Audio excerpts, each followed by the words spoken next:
Vous avez des personnes, s'il y a parmi nous des diabétiques, qui peuvent vous dire combien c'est douloureux une artériopathie diabétique. Vous avez des gens qui sont cancéreux, à qui il faut donner des stupéfiants, etc. Donc les malades ont besoin de ces médicaments.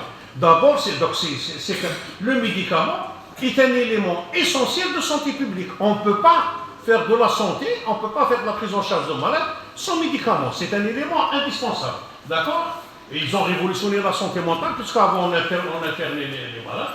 D'accord? Et c'est pour ça qu'il faut assurer la disponibilité, tout en essayant de contrôler le détournement d'usage.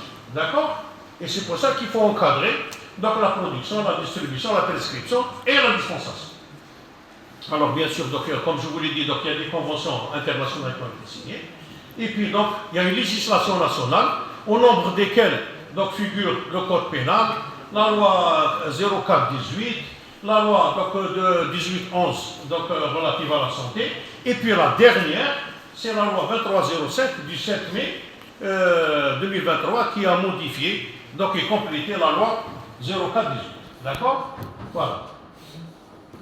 Alors, donc, là, donc, par rapport, donc, il y a un article qui s'adresse spécialement aux médecins et aux pharmaciens, et donc on voit qu'il y a une évolution, donc il y a une évolution donc, au niveau de cette loi qui a été, donc au niveau de la nouvelle loi, c'est au niveau des peines. Là on voit par exemple que dans l'ancienne loi, c'est puni de 5 ans à 15 ans, et donc là on est passé, donc dans la nouvelle loi, donc on peut dire qu'il y a une certaine mansuétude, d'accord, pour les médecins et pour les pharmaciens, d'accord. Avant on était beaucoup plus sévère, et là on leur a fait un petit cadeau, donc on passe de 2 ans à 10 ans de prison. Quiconque donc a établi des ordonnances médicales de stupéfiants ou de substances psychotropes fictives, de complaisance ou non conformes aux prescriptions fixées par la loi. C'est pour ça qu'il faut connaître la réglementation pour essayer de se conformer.